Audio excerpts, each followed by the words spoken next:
Hello प्रिय विद्यार्थियों, आप सभी को मेरा प्यार भरा नमस्कार। आज हम लेसन 2 के ऑब्जेक्टिव क्वेश्चन हैं उनका सॉल्यूशन देख रहे हैं। कल जो हमने देखा उससे आगे वाले क्वेश्चंस। तो देखिए बच्चों, पहला क्वेश्चन है किसी संधारित्र की प्लेटों पर आवेश बढ़ाने पर धारिता बढ़ती है, प्लेटों के बीच विभवांतर बढ़ता है, दोनों बढ़ते हैं या धारिता घटती है। तो हम जानते हैं किसी चालक को अगर हम आवेश देंगे तो उसी अनुपात में उसका विभव बढ़ जाता है। यानी चालक को आवेश देने पर उसके विभव में बढ़ोतरी होती है। और इस समानुपात को हटाने के लिए हम कांस्टेंट लगाते हैं, एक नियंत्रक लगाते हैं सी, जिसे हम चालक की धारिता कहते हैं। तो चालक की धारिता तो नियत होती है, तो वो तो बदलेगी नहीं, तो धारिता बढ़ती है नहीं बढ़ सकती। दोनों बढ़ते हैं तो धारिता तो बढ़ेगी नहीं।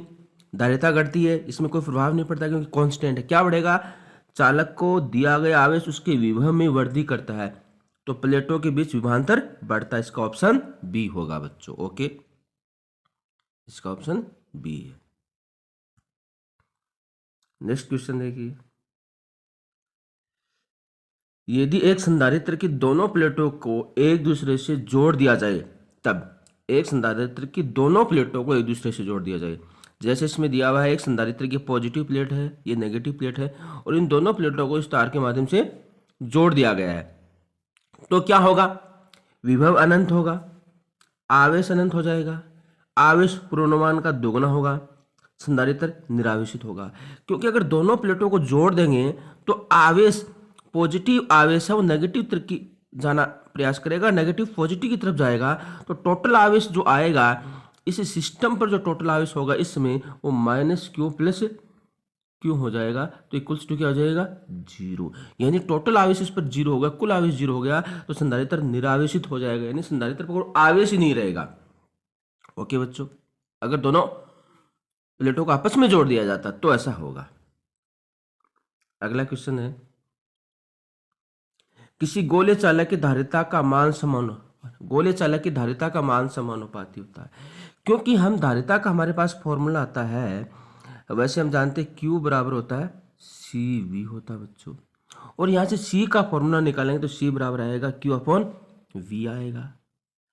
और जो गोलीय चालक है उसकी सतह पर विभव का मान, गोलीय चालक उसकी सतह पर विभव का मान होता है KQ अपॉन R होता है बच्चों।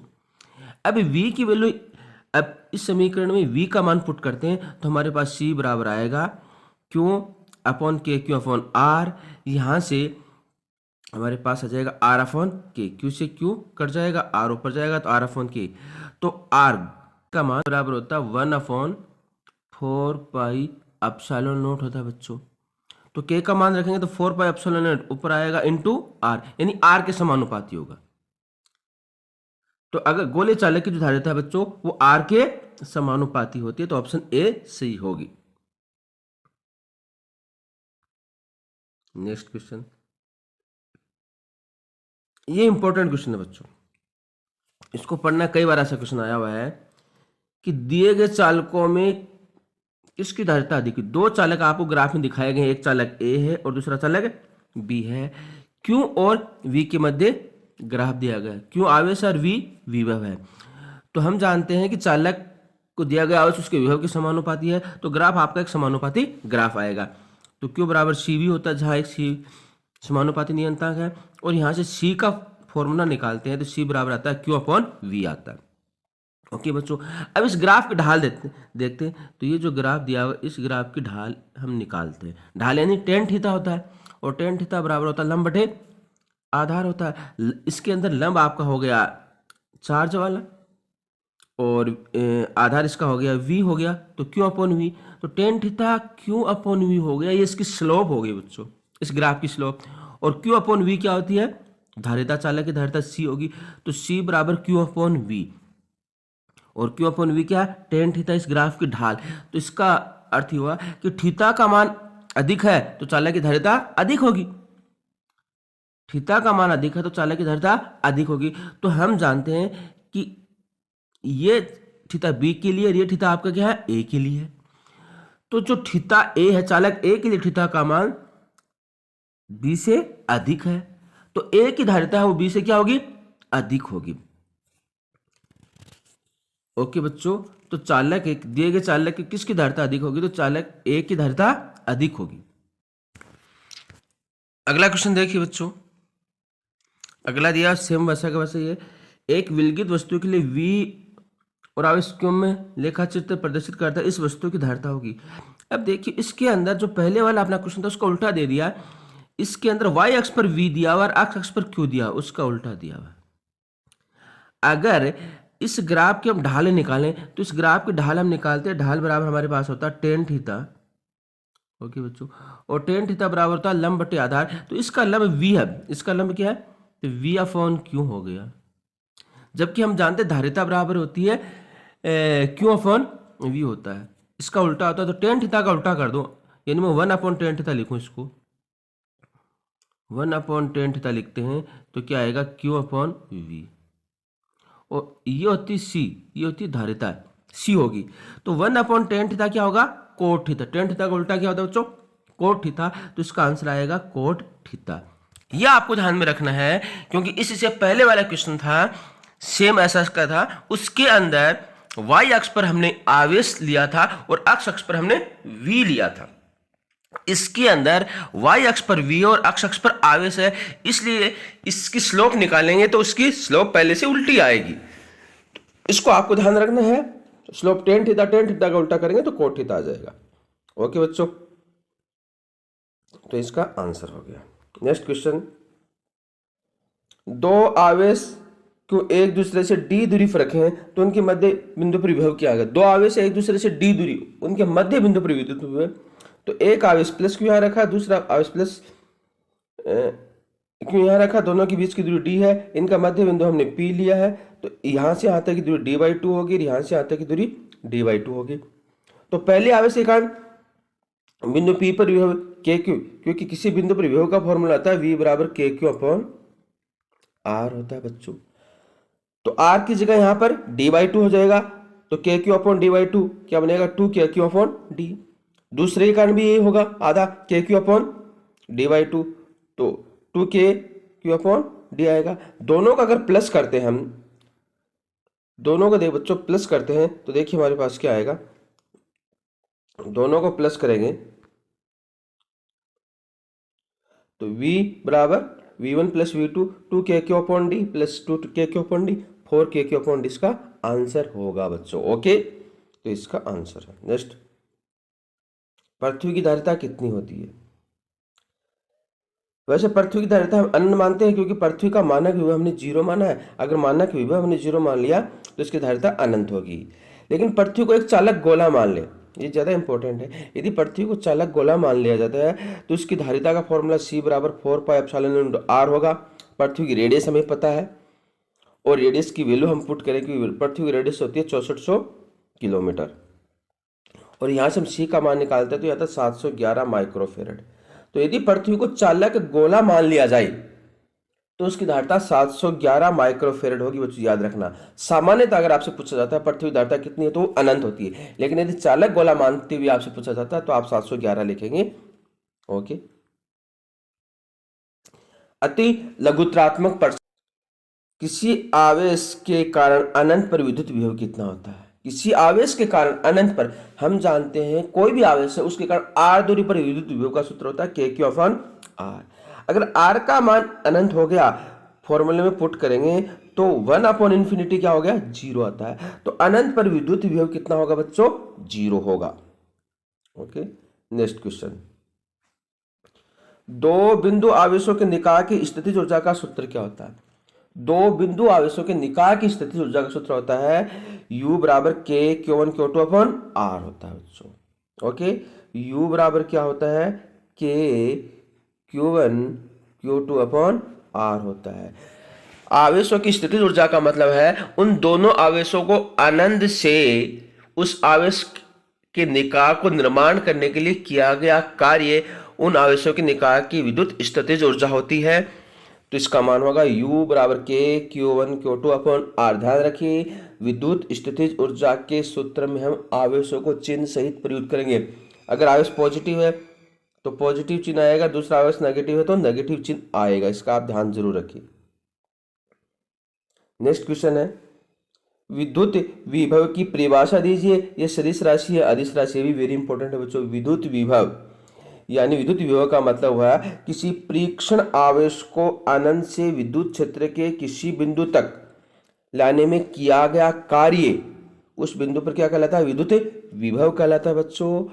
और इसका सूत्र होता है V बराबर W/Q0, यानी परीक्षण धनावेश को अनंत से विद्युत क्षेत्र किसी बिंदु तक लाने में किया गया कार्य। और विद्युत विभव एक अदिश राशि बच्चों, ये अदिश राशि की कोई दिशा नहीं होती है। और इसका मात्रक होता है, क्योंकि कार्य का मात्रक होता है जूल, आवेश का मात्रक होता है कूलाम, तो जूल पर कूलाम होता है। और इसी को हम कहते हैं बच्चों वोल्ट। ये क्या होता है? वोल्ट। V से रिप्रेजेंट करते हैं, तो विद्युत विभव का ऐसा मात्रक क्या हो गया? वोल्ट हो गया बच्चों। समविभव पृष्ठ किसे कहते हैं? ये भी वेरी वेरी इंपॉर्टेंट है, जरूर अच्छे से पढ़ लेना। एक ऐसा पृष्ठ जिस पर स्थित प्रत्येक बिंदु पर विद्युत विभव का मान एक समान हो, समविभव पृष्ठ कहलाता है। अर्थात समविभव पृष्ठ के किन्हीं दो बिंदुओं के मध्य विभवांतर का मान शून्य होता है। अगर विभवांतर का मान शून्य होगा तो समविभव पृष्ठ पर आवेश को एक बिंदु से दूसरी बिंदु तक ले जाने में किए गए कार्य का मान भी शून्य होगा बच्चों, ये ध्यान रखना। जैसे बिंदु आवेश है, जैसे प्लस क्यू बिंदु आवेश है, इसके कारण अगर मैं समविभव पृष्ठ का रचना करूंगा तो इस प्रकार के समविभव पृष्ठ होंगे। ये जो मैं सकेंद्रीय वर्त बना रहा हूं, ये समविभव पृष्ठ होते हैं। और विद्युत क्षेत्र इसके सदैव पृष्ठ के क्या होता है? लंबवत होता है। समविभव पृष्ठ के सदैव लंबवत होता है। तो इस प्रकार ये है, ये समविभव पृष्ठ। एक हो गया, दो हो गया, तीन हो गया समविभव पृष्ठ। नेक्स्ट क्वेश्चन, क्या निर्वात में किसी बिंदु पर विद्युत विभव शून्य हो सकता है जबकि हाँ उस बिंदु पर विद्युत क्षेत्र शून्य नहीं है? ध्यान से सुनिए, ये भी बहुत अच्छा क्वेश्चन है। क्या निर्वात में किसी बिंदु पर विद्युत विभव शून्य हो सकता है जबकि उस बिंदु पर विद्युत क्षेत्र शून्य नहीं है? हाँ, विद्युत विभव का मान शून्य हो सकता है, लेकिन उस बिंदु पर विद्युत क्षेत्र की तीव्रता शून्य नहीं है। इसका उदाहरण है विद्युत द्विध्रुव की निरक्षीय अक्ष पर।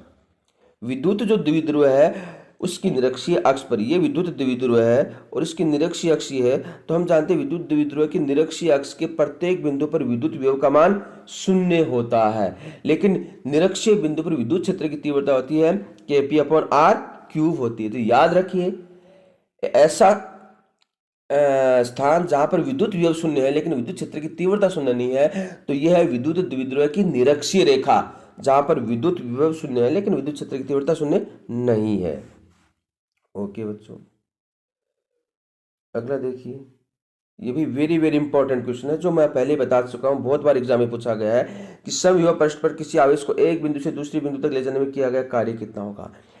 किए गए कार्य का मतलब होगा उस आवेश को एक बिंदु से दूसरी बिंदु तक ले जाने में। इसका अर्थ हुआ कि आवेश गुणा उन दो बिंदुओं के मध्य विभवांतर। सपोज करो जैसे ये समविभव पृष्ठ है, तो मैं इसके ऊपर एक बिंदु ये ले रहा हूं और दूसरा बिंदु ये ले रहा हूं। ये बिंदु ए है और ये बिंदु बी है। ओके बच्चों, तो आवेश को बिंदु ए से बी तक लेके जाएंगे तो किए गए कार्य का मान कितना होगा? तो आवेश इंटू विभवांतर होगा। अब चूंकि समविभव पृष्ठ है तो इसका अर्थ होगा VA और VB बराबर होगा, दोनों बिंदुओं पर विभव का मान एक समान होगा।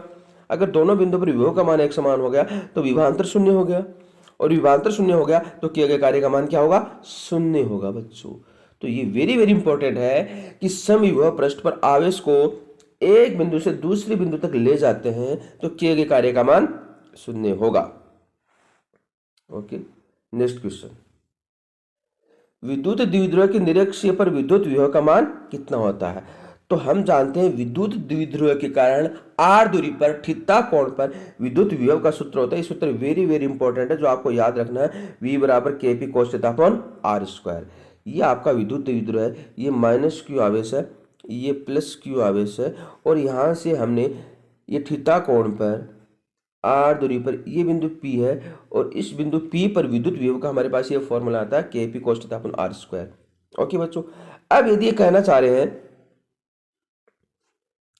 रहे हैं कि निरक्ष पर, ये निरक्ष का मतलब ये वाली रेखा हो गई, ये निरक्ष होगी तो थीटा यहाँ पर कितना हो जाएगा? 90 हो जाएगा बच्चों।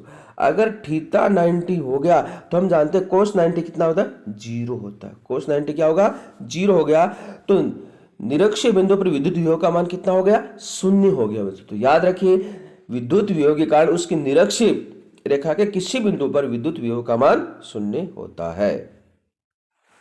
नेक्स्ट क्वेश्चन, किसी चालक की धारिता किन किन मानों पर निर्भर करती है। चालक की जो धारिता है, धारिता का मतलब हुआ किसी चालक की आवेश, अधिकतम आवेश ग्रहण करने की क्षमता से। तो किन किन चीजों पर डिपेंड करती है बच्चों, देखिए ये 2-3 चीजों पर डिपेंड कर रही है। पहला, चालक का क्षेत्रफल, अगर क्षेत्रफल बड़ा होगा तो धारिता अधिक होगा। दूसरा, चालक के चारों ओर भरे माध्यम पर, चालक के चारों ओर का माध्यम कैसा उसके ऊपर भी निर्भर करता है। एंड तीसरा, चालक के समीप अन्य आवेश की उपस्थिति पर। तो कहने का मतलब है किसी चालक की धारिता है चालक के आकार और आकृति पर, यानी चालक के क्षेत्रफल पर निर्भर करेगी, चालक के आसपास के माध्यम पर निर्भर करेगी, और चालक के आसपास कोई अन्य चालक है उसके ऊपर भी निर्भर करती है। इन 3 बिंदुओं पर निर्भर करती है। तो आप इसको जरूर पढ़ें, याद रखें। विद्युत धारिता का मात्रक और विमा लिखी। विद्युत धारिता का मात्रक और विमा लिखनी है, उसका सूत्र लिखना है। ये इजी क्वेश्चन है लेकिन इंपॉर्टेंट है, एग्जाम में पूछा जाता है। हम जानते हैं धारिता बराबर होता है आवेश बटा विभव होता है।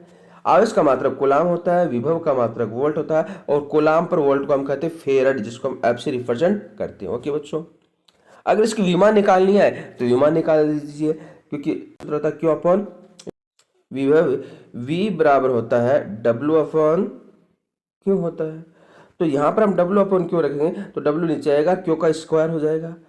क्यू आवेश का होता है 80, तो 80 का स्क्वायर। कार्य का होता है M L two T minus 2 होता है इसकी विमा।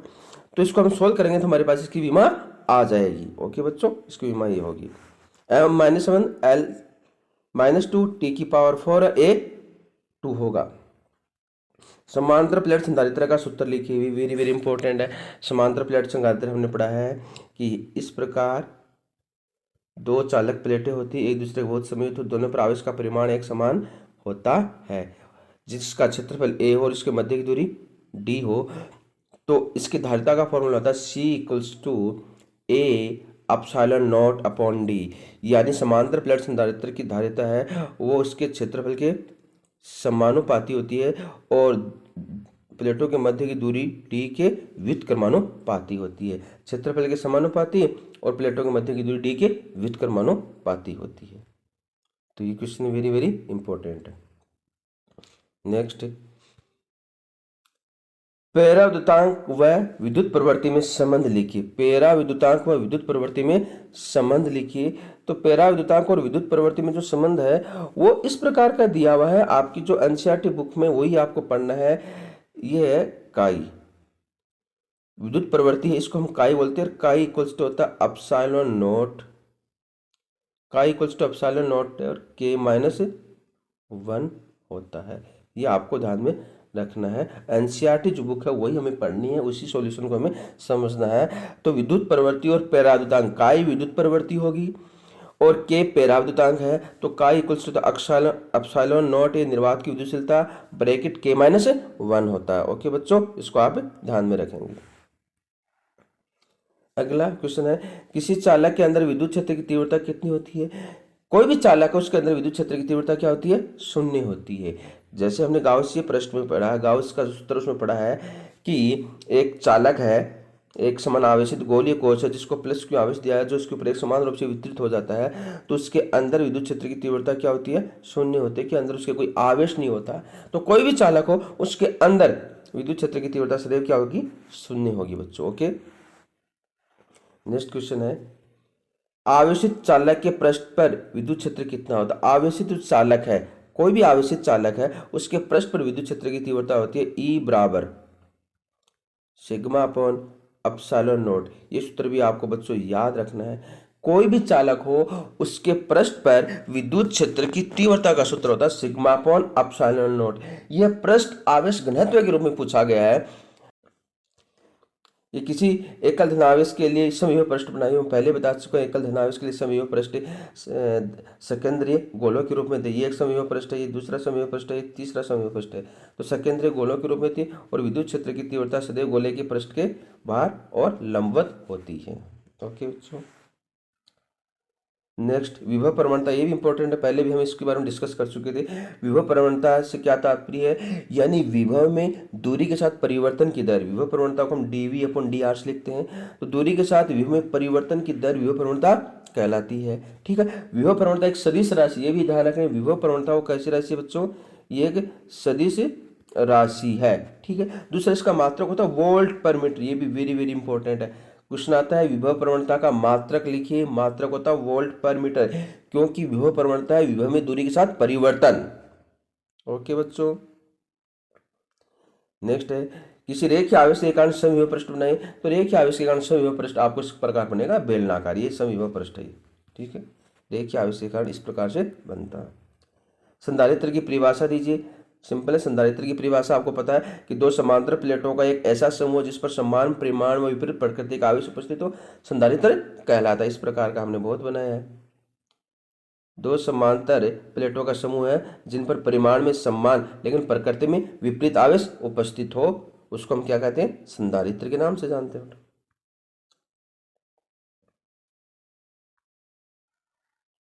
नेक्स्ट क्वेश्चन आपको दिया हुआ है कि P विद्युत द्विध्रुव आघूर्ण की विद्युत द्विध्रुव के अक्ष पर द्विध्रुव के कारण r दूरी पर विद्युत विभव का सूत्र निकालना, अक्ष पर निकालना है। ये विद्युत द्विध्रुव है, ये माइनस क्यू आवेश है, ये प्लस क्यू आवेश है, तो इसकी अक्ष रेखा ने यहाँ पर किसी बिंदु पर हमें विद्युत क्षेत्र की तीव्रता का सूत्र निकालना है। तो हम जानते हैं विद्युत द्विध्रुव के कारण थीटा कोण पर r दूरी पर विद्युत विभव का सूत्र होता है के पी कोस थीटा अपन r स्क्वायर। अगर अक्ष की बात करेंगे तो थीटा 0 आ जाएगा, तो कोस 0 हम जानते हैं 1 होता है, इसलिए अक्ष पर के पी अपॉन आर स्क्वायर होता है। ध्यान रखिए, विद्युत द्विध्रुव के कारण उसकी अक्ष रेखा पर विद्युत विभव का सूत्र होता है के पी अपॉन आर स्क्वायर, जबकि निरक्षीय पर क्या होता है 0, हम पहले ही पढ़ चुके हैं, निरक्षीय पर क्या होगा 0 होगा।